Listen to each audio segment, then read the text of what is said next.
are live. Good morning, good afternoon, good evening, welcome sports. If you haven't subscribed already, please do hit the subscribe button. Just remember, round for round boxing.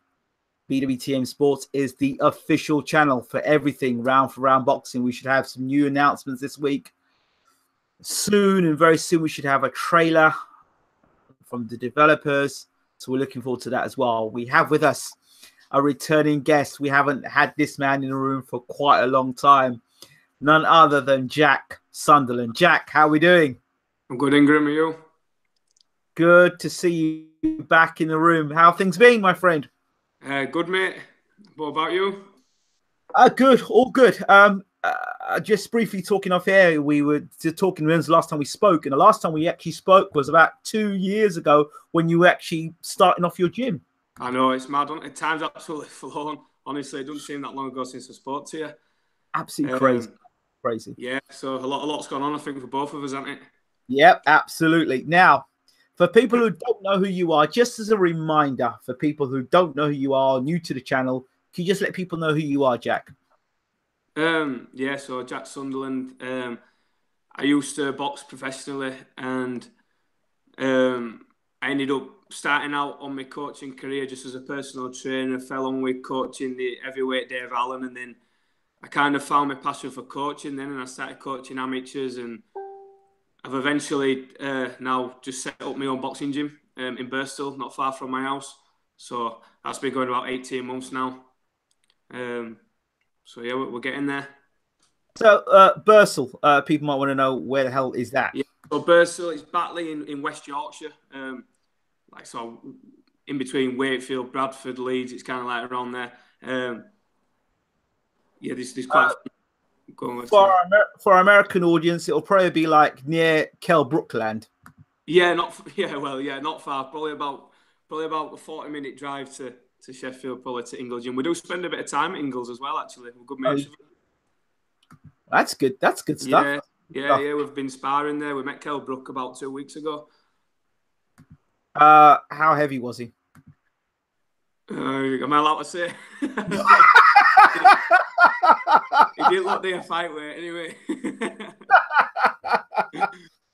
Did he look middleweight or did he look cruiserweight? It probably looked not far off Billy Joe Saunders, so probably about middleweight probably. Wow. Yeah. So Billy, we know Billy's got a fight coming up soon, isn't he? Yeah. He's it's an interesting one. You know, I like Billy Joe Saunders. He's probably one of my favourite British fighters. And I think Ingle Jimmy seems to have turned it around massively. Absolutely, it's a dangerous fight against Andrade. Yeah, not half. I'm surprised he's gone that way, to be honest. But I suppose that's just the fighter he is, isn't it? Absolutely. So I know before we had you on the channel, one of the things we used to talk about a lot was strength and conditioning training.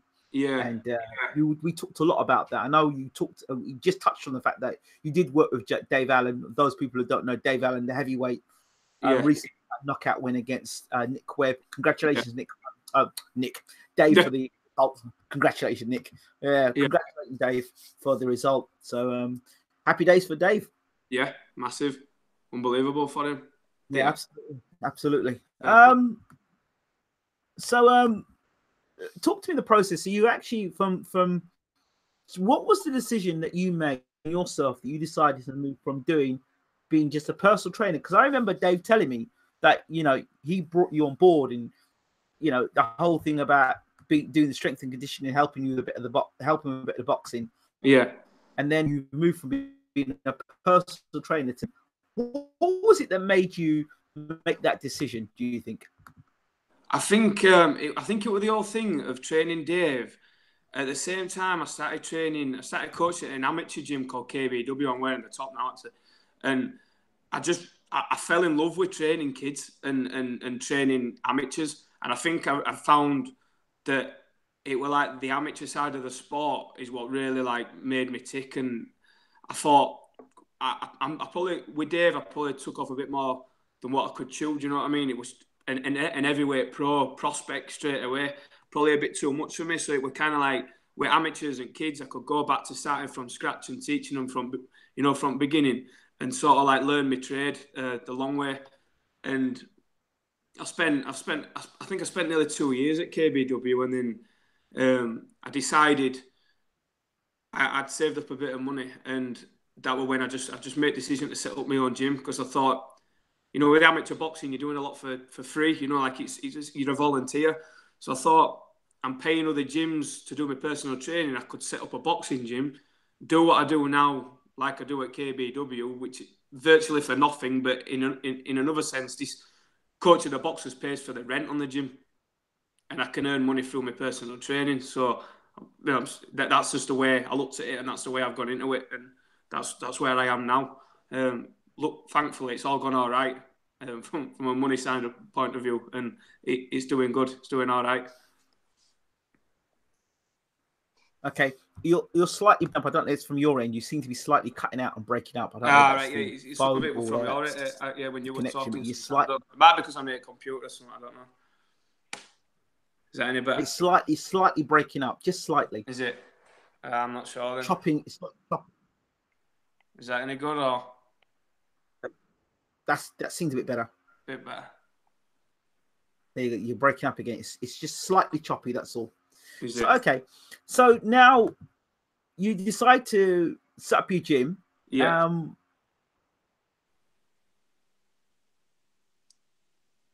A place for you to set up and everything. I think you were breaking up then, Ingram, as well. He's gone. He's back. Can you hear me? Yeah. I think you broke up a bit then as well. I don't know why is it doing that. I don't know. Very odd why it's doing that. Let me see if I can work out why it would be. It's not from my end. Yeah, I think my internet looks all right. Very bizarre. I'll check from my end. I don't have any antivirus from my end on, so yeah, I don't know. Very odd. Okay. So you were saying, like, so how difficult was it to locate a premises for yourself? Oh yeah, that was like another headache. I think that probably went on for about 6 months. I started out I was looking on internet and stuff, and I wasn't finding out, and I was ringing different like sort of estate agents and stuff like that, and nothing seemed to be happening.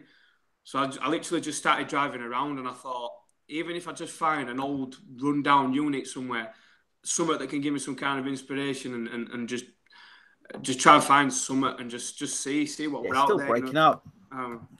Still breaking up, and you're breaking up real badly as well. I wonder why. Are you on computer or are you on your phone? I'm on my phone. Okay, what's the battery like on your phone? It's on about 10% at the moment. Hang on. Got it on charge though. Because sometimes when you're on charge, sometimes it cuts in and out like that. Does it? Right. It does tend to do that. It can do that sometimes. Is it any better at the moment? Or? Yeah, see, you're not chopping now. See, you're not chopping at the moment, you see? I'm not. Right, okay. No, it might be because it was plugged into the computer. Okay.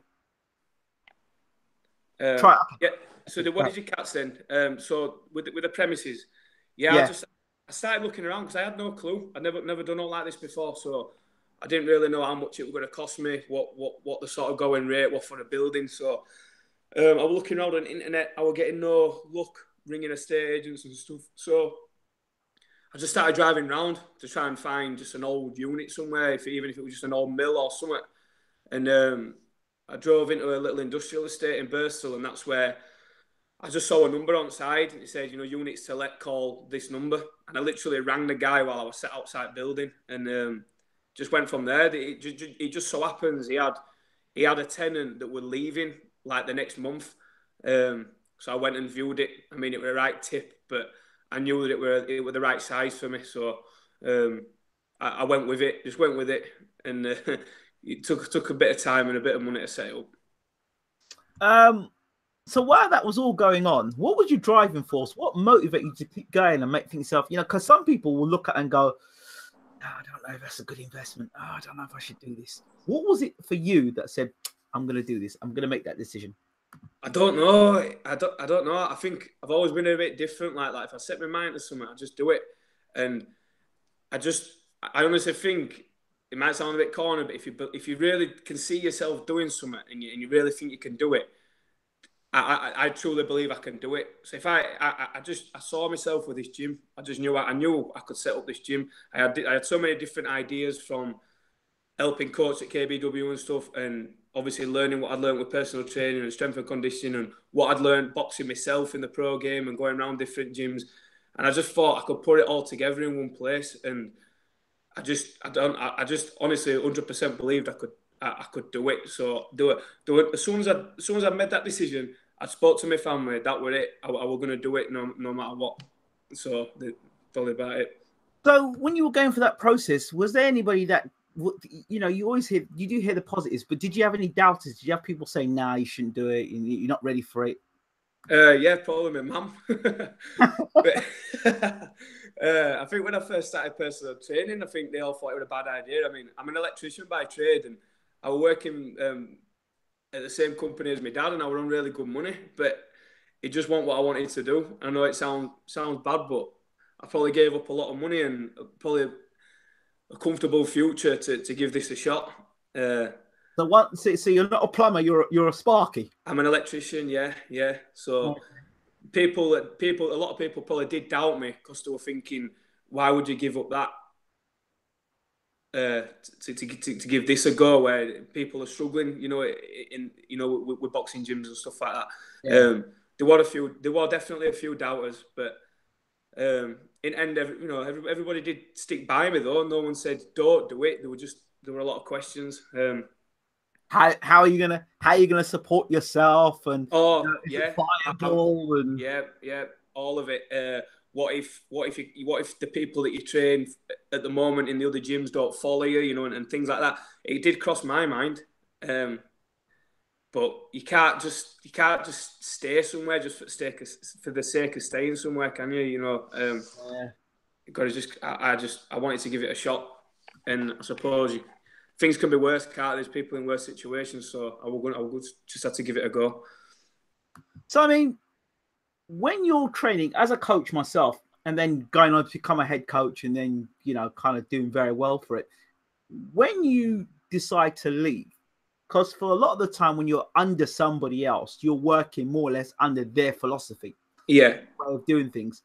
So when you now leave to go and join and build your own gym, right now this is your philosophy. What was the philosophy you're working under? Have you stuck to that philosophy, or have you said, you know what, I'm going to do things my way? I mean, the club that I coached at, I'm still heavily involved in them. I still help out. There's a lad that actually still trains with me, and he trains with them. I'm wearing their top now. I still help them out on their shows. I think I kind of wanted to be in control. I think, I don't know whether that's just a bad thing or a good thing, but I kind of wanted. I had this vision in my head. I had my ideas on how I wanted to coach boxers and how I wanted to coach kids and stuff like that, and how I wanted to bring them through. And I think, and even in terms of marketing myself and advertising myself in the gym, I had my own ideas with that, and I had to do it my own way. And I don't think I could have ever been myself under somebody else. Yeah, that's the impression I get from you, because I mean, for you to leave like working as Sparky and then deciding to go and do this, was it you were working for yourself as a Sparky, or were you working for a company? So I was working for a company, and then I did go self-employed, which I absolutely loved. And when I spent my time self-employed, I wasn't even just being a Sparky. I was working with a good mate of mine who is a property developer, and we were doing all sorts. We were kitchens, bathrooms. We were knocking walls down. We were building extensions and stuff like that. And I was doing all that like on the side of building up like my personal training. And I really loved it. It was probably about a year I did that, and I loved that. And I was self-employed, and it was like completely my own boss, my own diary. I could say yes, say no to work, put whatever price I wanted on whatever work. If I didn't want to do it, if I got it, it was a bonus. If not, wasn't bothered. And luckily it just seemed to work out for me. I didn't make $1 million, but I was happy. So, all right. So now you've got the gym. In terms of getting equipment, was that easy for you? I don't know, because now I'm sat here now. It feels easy because it's there, and I can just go down tomorrow and open doors and the rings there, the bags are there, and all the kids are going to come in, and the adults are going to come in after. Now it probably feels easy, and now I feel like I'm running it how I wanted to run it. But in the beginning, very, very hard. I think it took me about 6 weeks from getting the keys to actually opening up for the first day, and I was working like day and night because I had to still work my job, building sites, personal training, and doing my work on the gym, setting it up because we had to screed the floor, put new lighting up, paint it, stuff like that. I was getting kit delivered every day. I had to be there to pick it up, set ring up, stuff like that. So I was working solid hours, I was doing a hell of a lot. So it was very hard in the beginning, and then when you've got the gym set up, it's getting people in.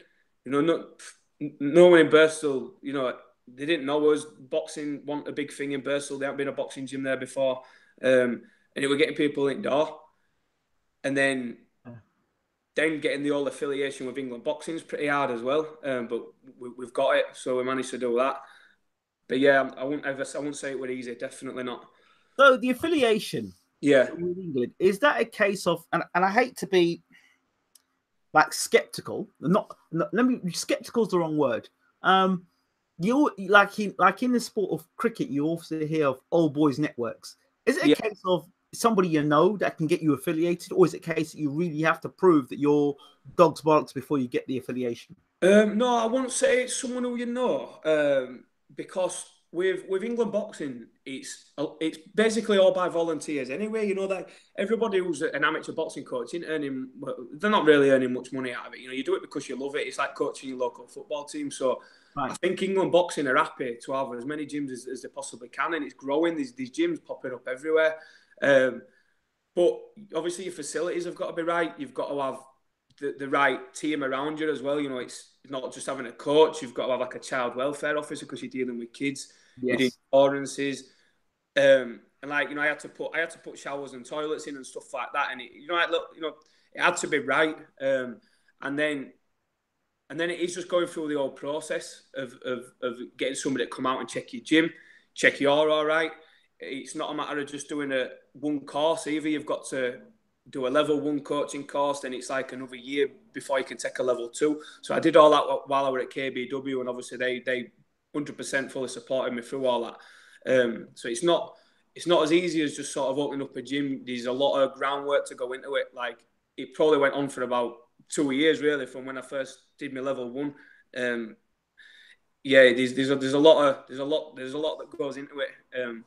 But in terms of like not really. I think it helps that I were at KBW and they sort of knew me anyway, on Yorkshire boxing and stuff like that. So I think that did play a part, in speeding things up. Of course, because obviously they knew your credentials and knew what you could do. So you weren't completely off the street with a pair of pads. But you see, in America, it's very different. I've heard horror stories where guys can literally come off the streets and literally take a pair of pads into a gym and they can in the corner of a professional fighter. Crazy. Well, I think you'd be surprised. You probably can see a lot of it in England as well. Wow. I mean, at the moment, it's a bit of a battle as well. I mean, you'll probably know yourself, like with all unlicensed gyms and all this, charity white collar boxing and stuff like that. Yeah. There's a lot of gyms knocking about that aren't affiliated under England boxing and they've not got professionally licensed coaches in there either, and they are just setting up gyms.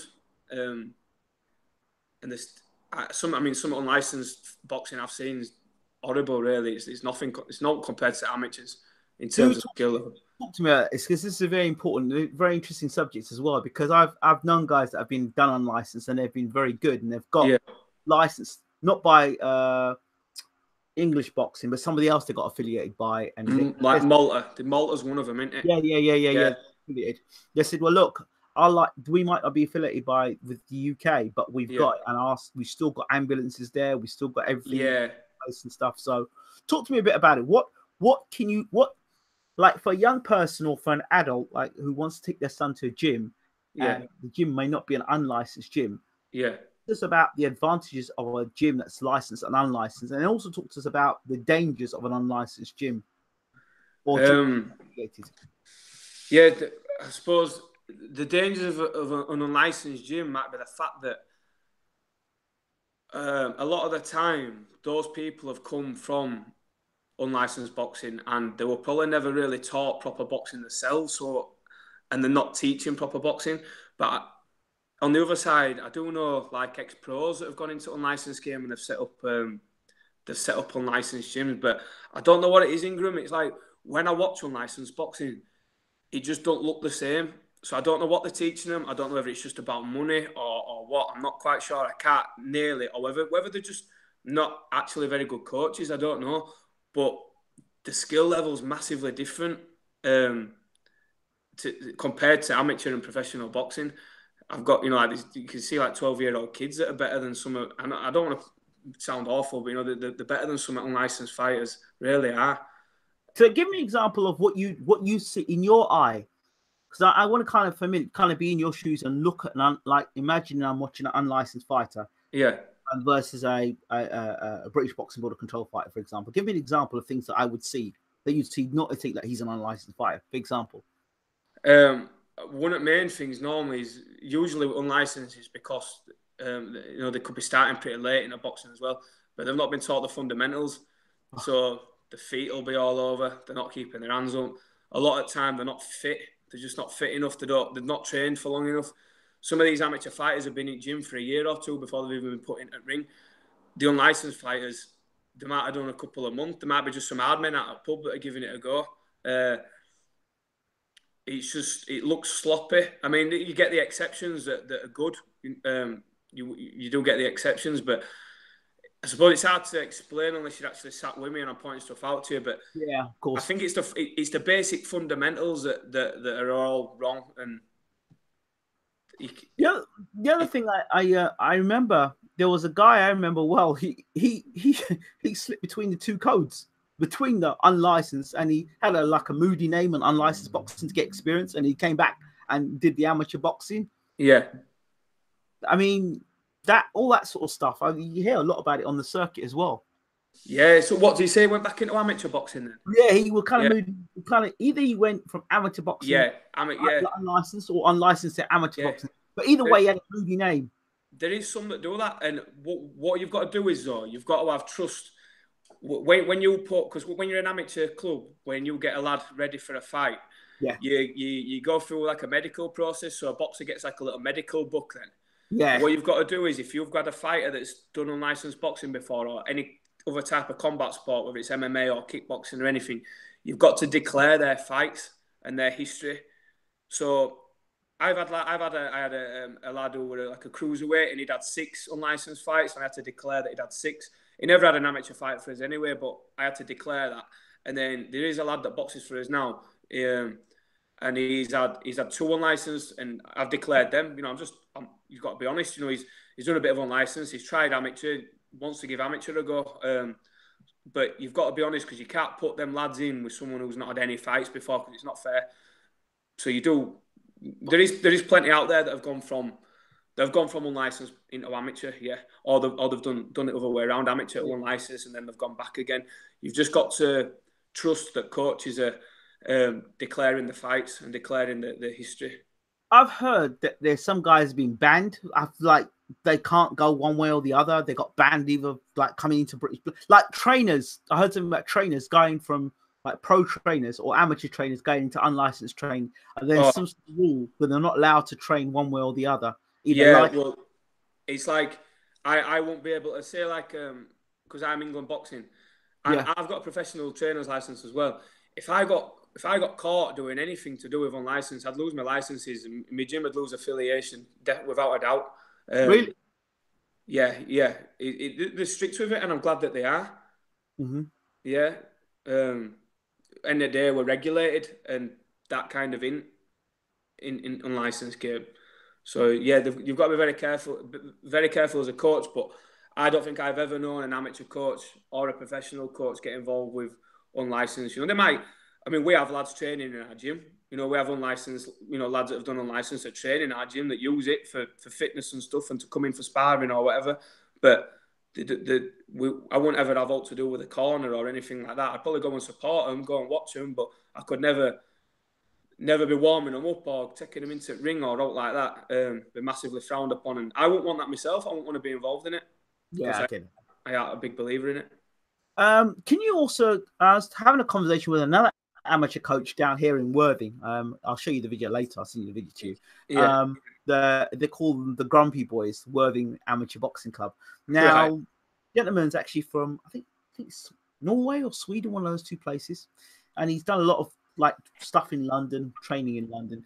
Now, we were talking in the car, and he talked about the two affiliations, ABA and IBA.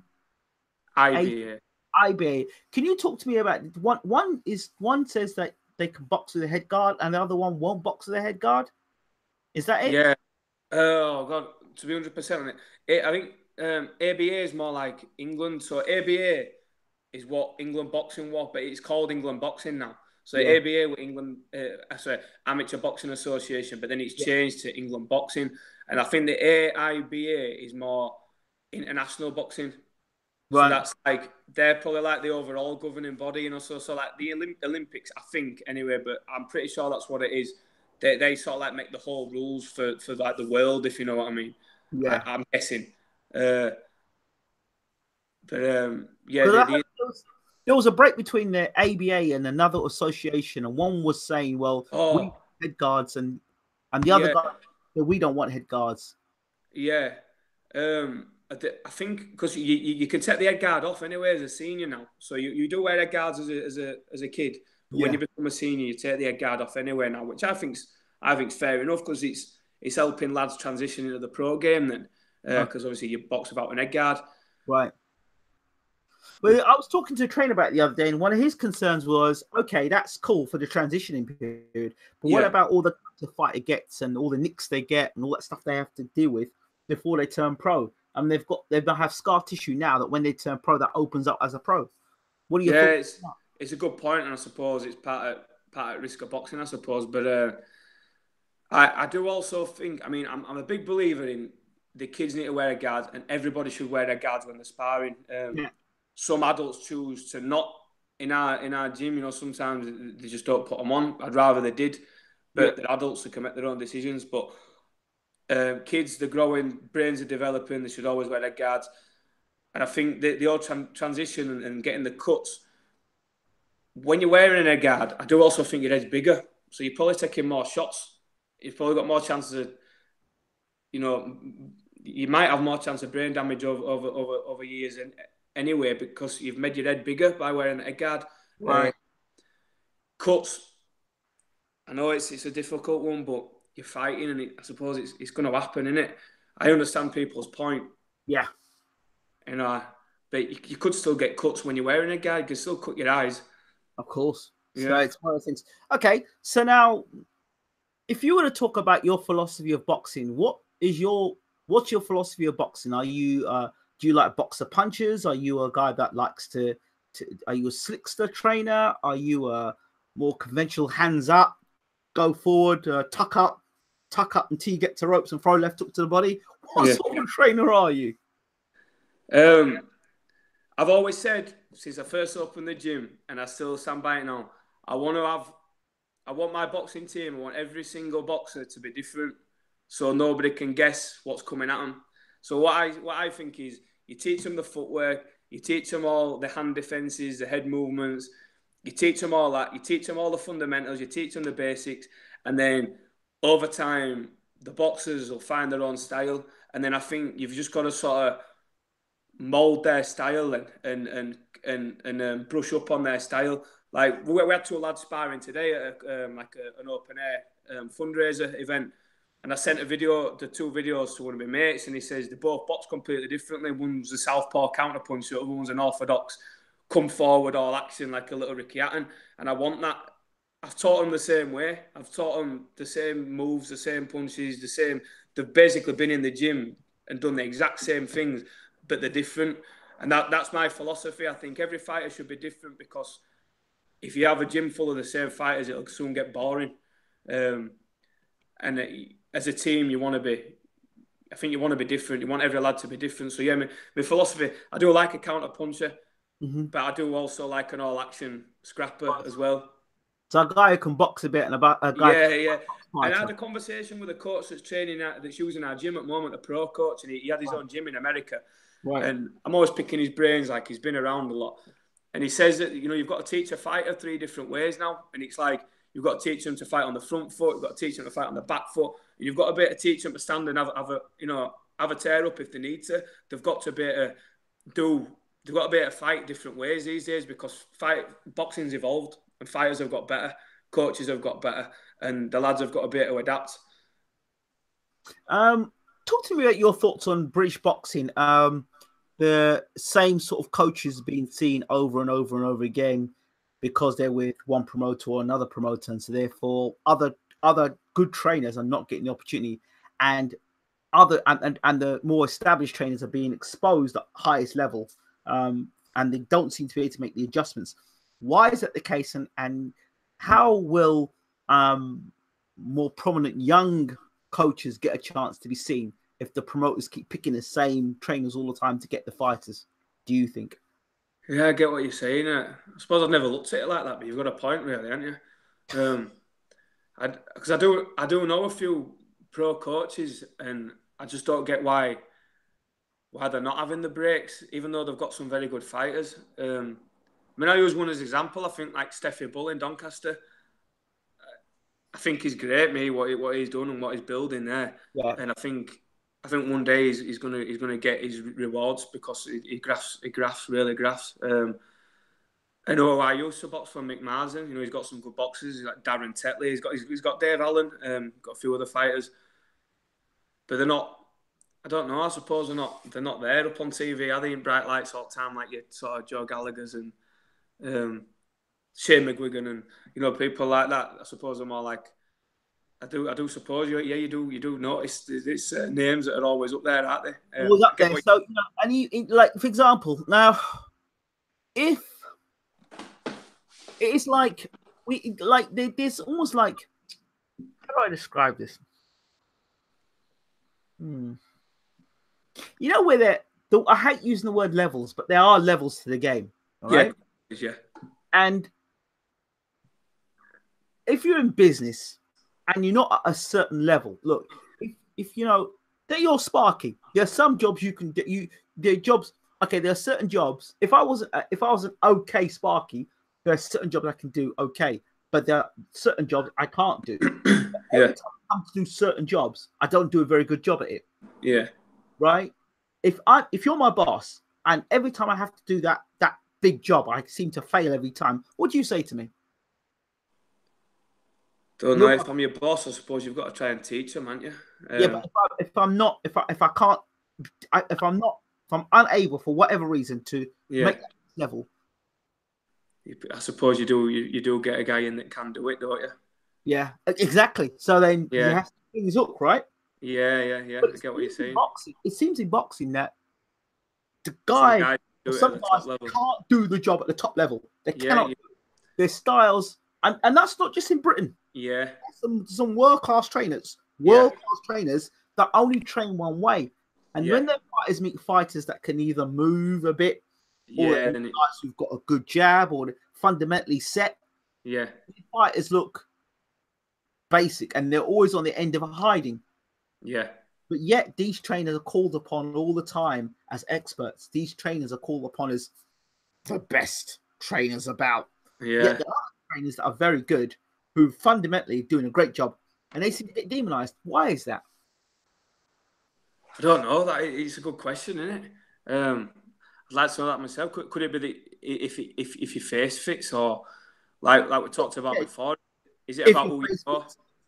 Well, but in boxing, your face fitting there. I mean, in boxing, what is the face fitting? Because you put it right in the head there. Face fitting, is it to do with being with the right promoter? Yeah. Or is it being pally and getting good contacts, or what is it? If I might be speaking out of turn, but it could be a bit of kissing ass as well, couldn't it? Yeah, well, that would be it. Would you you wouldn't yourself one of those type of guys though? He's like, I mean, nothing against him. I think he's a good trainer, but you say like Shane McGuigan, like how has he got to where he has so quickly? He's same age as me, and he's trained like David A, George Groves, all these fighters, and he's like, why? Is it because of his last name, or It could be. Yeah, but the question has to be asked. Yeah, like there's other trainers out there that have been around, that have been doing it 40 years. You're not telling me they don't know what he knows. And they don't get the credit that they deserve. Yeah, 100%. I'll talk about that coach that's in my gym at the moment, the pro coach. Some of the stuff he's doing I've never seen before. He's some of the stuff he's doing and the stuff he talks about, it blows my mind. And this is like nearly every day I see him. Every time I speak to him, it's something new. Wow. And I think, oh my God, like what he must have up in his head, what he's seen. Because he's had his own gyms in America and some of the fighters he's worked with and some of the stuff, some of the experiences he's had. It's like, it blows my mind when I speak to him and I think, why ain't somebody like, like you're saying now, why ain't somebody like him at the top? Is it because he's not had the breaks, or I don't know. It's an hard one, isn't it? It is a hard one. It's very interesting, but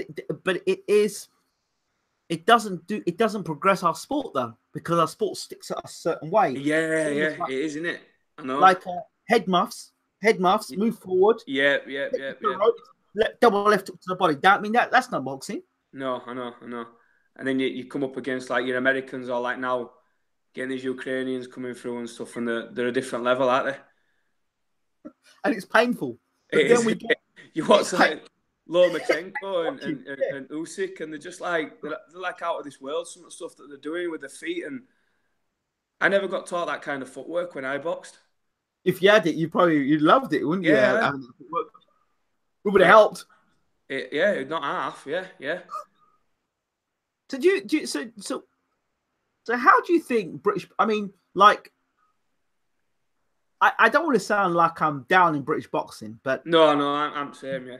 Of course, but when we talk about, for example, this is a great time for Britain. We've got 13 world title hold. We've got 13 world champions. But you really look at it and you think, well, only 2 of those guys probably could make it in the top 10. I mean, 2 are genuinely world class. The rest of them, it's only a matter of time till they meet somebody decent, and that belts leaving. Do you know what I mean? Yeah. 100%. I mean, who would you name them? Who would you say were like true world level? I think De Gale would have been that, but I think De Gale is. I think he's regressed as a fighter. Maybe work ethic, yeah. Too many punches, takes too many punches on the ropes. I think all that's catching up with him now. I think. Yeah. I think for me, Billy Joe up there. Yeah, Billy Joe's would be up there. I've always loved Tyson Fury.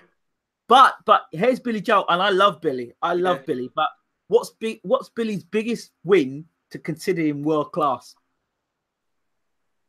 Yeah, I know. Maybe his next one. Now he fights Andrade, a guy who is just as skilled or even more skilled than Billy Joe Saunders. Yeah. The only question about if he beats him, I mean, that David Lemieux, that fight, it made him look silly, really, though, didn't he, at times? Yeah, but Lemieux couldn't box. Everyone knew Lemieux couldn't box. He could just punch. He couldn't box. Yeah, I get what you're saying. Well, do you know what I mean? Yeah. And that's the fight that everyone celebrates. It's like Lemieux, but Lemieux has been beaten. It's not like Lemieux was unbeaten. And no. Yeah. No, he'd been beaten by Golovkin. He got knocked up by Rubio. Yeah.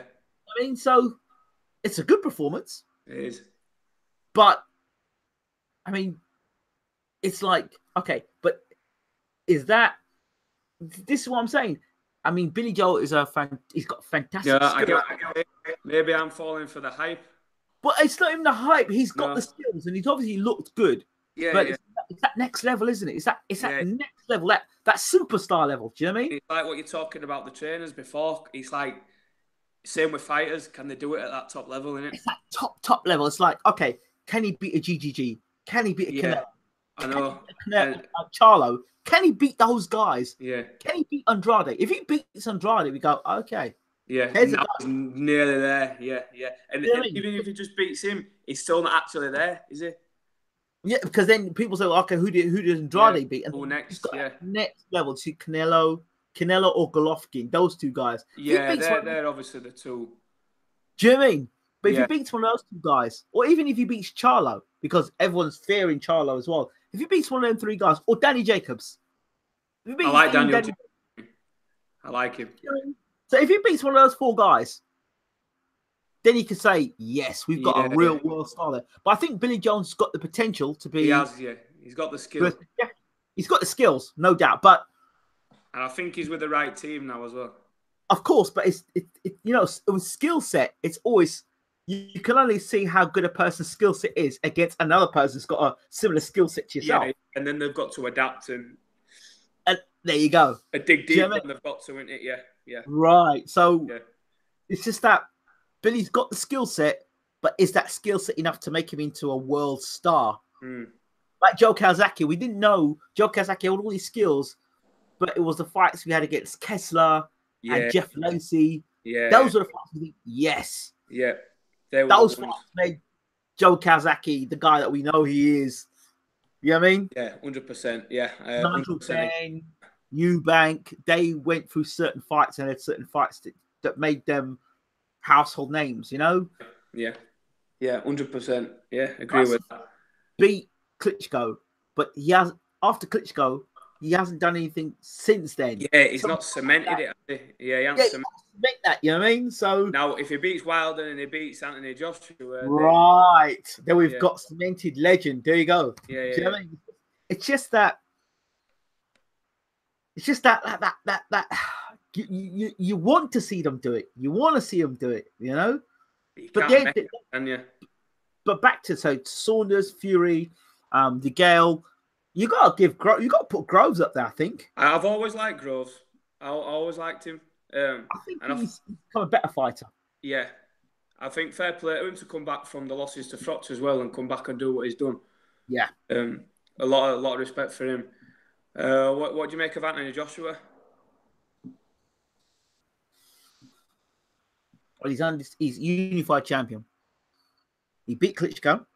I think Klitschko had him in that 5th round. Yeah. And it was Klitschko that had a couple of warm-up fights and took him there. Yeah. I don't know.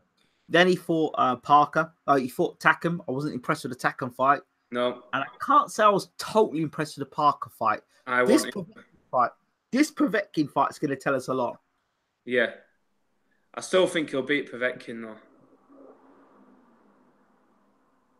Out of all the guys you've talked about there,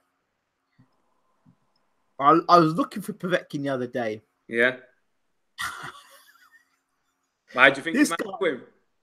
This guy has one-punch knockout power. Right. One-punch knockout power. You see what he did to David Price? People say, oh, well, Price, he almost knocked him out. You see what he did to Price with that left hook and that right-hand combination?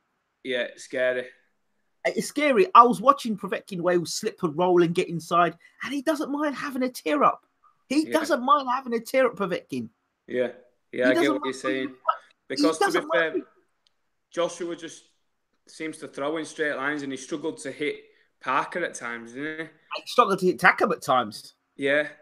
And this is why I always think, I've said it from the beginning, I always thought Fury would beat Joshua, just because he's so unorthodox and hard to hit. I know. But Povetkin now gives you, he's better than Parker and he's better than Takam. Yeah. He's only been beaten once in his career, and that was by points. And that was by a Klitschko that was holding for dear life. Yeah. Throughout that fight. I mean, Povetkin's knocked a lot. I mean, he doesn't knock guys. This guy knocks guys out. I mean, this guy laid out flat on the canvas. I'm not talking about guys like you see Joshua throwing punches and then stopping a guy. This guy's throwing left hooks, and these are top class guys. Like he's like Manuel Shah. He's current world champion at the moment. Takam laid out cold before Chisori. Who else? Rudenko knocked him spark out. I mean, clean knockouts. No, the way he cleaned Price out, 2 punches. This is a guy who was 6'5", 6'6". I mean, I know Price has not got a great chin, but I've never seen Price get knocked out like that. They were horrible. I didn't like seeing that. I didn't like seeing it either. But the punch, the way Price, when he hit him with that shot, Price's expression before he got knocked out. Gone, wasn't it? What the hell was that? I know. And it was like bang, wasn't it? It was bang and then bang. And you look at Povetkin's dimensions and you think to yourself, wow, where's that guy generating that power from? I know. But that's boxing for you, isn't it? It's like you get some like skinny kid in gym who can just bang and you're like, you can't explain it. Exactly. You can't explain where it's coming from. I personally think Go on. Technique, innit? Yeah. I personally think Povetkin is the best fighter Joshua's fought is going to be fighting in his career. Gonna be interesting. Gold medalist. Yeah. And regularly fighting, not come off a 2-year layoff. No. Has been ranked in the top 2 or the top 3 for how many years? I mean, I think he'd beat a lot of the top guys at the moment, Povetkin. I think he would. Well, we'll see, won't we? He'll beat Parker. Yeah. I think he'd beat Chisora. Yeah. I think he'd beat Chisora, wouldn't he? I think he beat Dillian White as well. Yeah. White did pretty well in his last fight, didn't he? Yeah, he did. But then Parker turned around, didn't he come to the UK telling everybody that he said that he was set for life. Oh, Parker. Oh, hold a second. Miss Lee Phillips says, "Hi Jack. Do you want some boxing bags?" My mum has asked. Oh, I know what it is. It's Millie. She comes in our gym. Okay. No, I think we'll be all right. She's listening. No, we should be fine. There you go. Yeah. Oh yeah, I've noticed now. There's all these messages now on YouTube, isn't there? Yeah, they're coming up. They're the comments. Yeah. So yeah, you can't be basically saying that you've made it in boxing or you're set for life. That's just you do that as a boxing thing. In terms of like money, is that what he's saying? Yeah, Parker said I'm set for life. Suppose he is. He probably will be. What if he's fought Joshua and Dillian White? No, he said. But then I think it takes your hunger away, though. Then, doesn't it? Yeah, he said it to Dillian White. I'm set for life. And then that's like saying thanks very much, isn't it? Now. It's like I'm done. Cheers. Yeah. It's not just good. Don't look after myself, not get knocked out. It's not good. So talk to a bit more about your gym. Who have you got at your gym at the moment? What with the amateurs? Or the pros? Have you got any pros at your gym? Yeah. So I mean, it's only just come about recently. To be fair, right? I'm quite excited about it. So we've got Michael Gomez, a British champion, wasn't he? I don't know if he fight for a world title or not back in there, but no, he dropped Khan. And he dropped Khan. Yeah, when Alex Arthur, we had an absolute war. Yeah, Alex Arthur fight was amazing. Well, we've got Michael Gomez Jr. training here. He's been coming. He's only been here for the last sort of 3 or 4 weeks. He's training with the pro coach that I mentioned earlier that had gyms in America. Yep. And it's nice having him around. They've asked me to do his strength and conditioning, so he trains with me through the day doing that, and then sort of in the afternoon he'll train with his boxing trainer, and I'm off. I've watched a bit of sparring with him and stuff, and I'm learning from trainer, and I'm picking stuff up. It's good, and Michael's a really nice lad, and I'm excited about what's in front for him. I think he's had like a sort of 17-month layoff, but he seems to have his head screwed on now. But we'll see. We'll see how things go. He's fighting September 7th at Ellen Road. Where's he fighting? Ellen Road. It's in the pavilion though. You know, like a small hall show on the Basin show. So yeah. Who's he signed to? Is what? Sorry. Who's he signed to? He's with Dennis Hobson. Oh, okay. Yeah. I'm not really sure what he's done and where he's been before. I mean, he's unbeaten in 7 pro fights, and he told me he's had 60 odd amateur fights. He's boxed for England and stuff, so he's got a good amateur pedigree behind him. And when I've seen him spar and I've seen him train, he's got a lot of ability.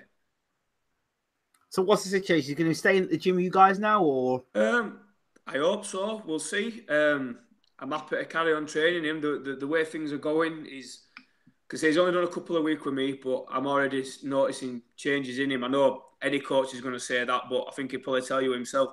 A lot of people would think that maybe I'm putting him through loads of strenuous workouts, but I'm not. A lot of it at the moment is kind of like mobility work and stretching and doing basic exercises with him, because he needs to get used to the kind of training that I'm going to do with him. And he's not really been shown properly how to do things throughout his career. You know, I can see that. So we'll see how his body changes over this next couple of months. But I've told him it's not going to happen quickly.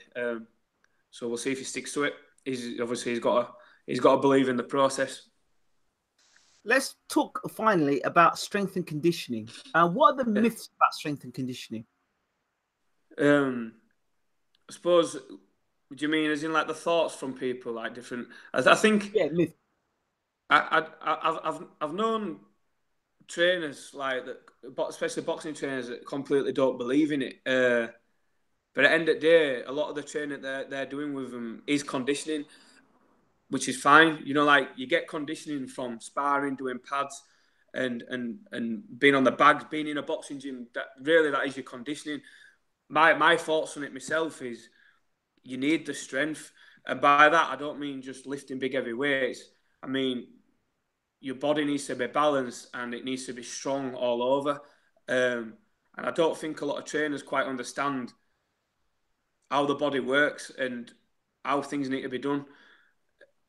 So, yeah, there's a lot of myths and there's a lot of people that think that there is a need for it, and there's people that think that there isn't a need for it. And it's probably the more old school coaches that don't believe in it, but they're going to fall behind the times, in my opinion. Now, one of the topics that rage on is Anthony Joshua and his muscle mass and how big he's got. Like from like when he turned pro to where he is today, some people say that's natural body mass he's put on. There are other bodybuilders that turn and say, well, 25 pounds he's put on, that's not normal for that body weight to go on. But now I spoke to a lady last night and she said to me, the reason why the Wilder fight won't happen for the next 10 months is because it allows you to cycle out of the system 10 months clean, and then 10 months later you can fight. That was a conspiracy theory she came up with. I don't know. You would know about stuff about strength and conditioning. Talk to me about it. Obviously, I'm completely against anything like that. So I'd like to think that no one ever touches it, but to be honest with you, I think at the top level they probably do. And whether it's Joshua, I don't know. But the man does look like a freak of nature, doesn't he? He's in unbelievable condition. It's like where he started his pro career. Yeah, I know what you mean, because I've noticed you only need to look at his the difference in what he weighed in at from his first fight to like his 10th fight or something like that, and it's scary how much weight he's actually put on, and it is just muscle. Like there's no fat there, is it? Now, in strength and conditioning, how is that possible? Because I've spoken to bodybuilders, and they say that's not possible to put that sort of weight on that quickly without some other sort of enhancement. Is that true or not? See, like, I think it depends on like the body and it depends on like that person's sort of training history as well. Because if I use for an example a lad that I train who boxes for KBW, but he's kind of like making a transition where he wants to become a professional, so he's been coming to me to do his strength and conditioning to basically get stronger. The work I've done with him, he was weighing 52 kilos, and he were like, you know, they're having to really make the weight and stuff. The sort of training I did with him, he sits around 57 kilos now, so he's moved up a weight category. His body shape's completely changed, so he's put about 10 pound on, and he's put about 10 pound of muscle on. That's probably in about 6 months. So maybe somebody like Anthony Joshua, who was a heavyweight, who might have weighed, I don't know, 17 stone before, 10 pound would be naught to him, so probably 2 stone it probably could be believable, to be fair, depending on what he's trained like as a kid. But people have seen the photos of him as an amateur. Yeah. In turn pro, and then they've seen the Incredible Hulk now, and they're kind of like that don't make no sense. So they think it's something there. I mean, would it be wrong, or would it be to think? Hold on, your body structure don't look right, or is that a natural thing to think? Yeah, I think it's everyone's. I think it's in everyone's minds, isn't it? And I completely get where they're coming from. I'm not going to say it hasn't crossed my mind because it's unreal, but I do think he trains hard as well. And but that's what people say. They say, well, I do think he trains hard, but then training hard and then that, I mean, completely clean. I mean, just people. I'm not suggesting he is or he's not, but there's a doubt. And when there's a grey area, you want to investigate it more, but nobody wants to investigate it more because they don't want it to come out. Right, you understand what I'm saying? So, Well, it's like, look at Canelo. He's just been caught for it, hasn't he? Do you know? And like, you only need to watch, say, like an highlight reel of Canelo from. We had like his first pro fight at like 17 or something, didn't he? We're only young. But as his years have gone on, the man has like grown, but everything's grown. His head, like, like his actual bone structure's changed, and like I think you can see it like a mile off. Really, it won't surprise me if Joshua is using, but you can't tell. I suppose we'll never know until it comes out. If it comes out, I So, think. and from your strength and conditioning as a professional, like what would be the telltale signs? Because when I talked to a trainer before, he said to me certain signs are veins popping out, erratic behavior, spots on the back. Yeah, these are the certain things. Like Shannon Briggs look like people like he must be on something, and Yeah. it comes out afterwards. Because Briggs looked like he's a 45-year-old with the body of a 25-year-old. Oh Like, God, yeah. I mean, then when you get to that age and you still look like that, I suppose, yeah, there might be a case for it, but so it depends on what. I think it depends on what type of steroid they're taking. I mean, the guy that you're talking about was, when you're talking about spots on the back and erratic behaviour, that's the kind of. I'm not that clued up on steroids, you see, because it's not my thing. But I'm guessing that's like more for the anabolic steroid. These bodybuilders just want to be big, whereas Anthony Joshua, if he's going to use anything, or if a boxer's going to use a performance enhancing drug, it's not going to be something that's going to make you put on a lot of muscle and bulk. It's going to be more for your performance. So I don't know if they could be. Like I say, I'm not that clued up on the different type of performance enhancing drugs, but there could be some out there that are helping you recover better. And well, there is ones that help you recover better. So if you say Joshua was training 3 or 4 times a day, which he could be running in the morning, doing his sparring, doing his boxing training, doing his weights, or something all in one day. How does your body even recover from that? And sometimes, you might need that aid, and it could be using something that's helping him recover, which is allowing him to grow along with his perfect eating schedule. It could be the telltale signs, though, like with like you're saying, the veins in arms. I mean, when I'm training, I get veins in my hands. I've never touched out like that. That's just like, the blood's pumping to your muscles when you're training. Yeah, I think it's an hard one. It's a grey area, that one. It's one that I won't like to speak in absolutes whether anyone's doing it or they aren't doing it. But I do have my suspicions, definitely. well, of course. Yeah. I wish I looked like him. I thought I trained hard. So Pacquiao's no doubt whatsoever then. Well, God. Well, ever since there were talk about it, he seemed to be massively declined, didn't he? So moving up all those weight divisions and still knocking people out. Knocking people out.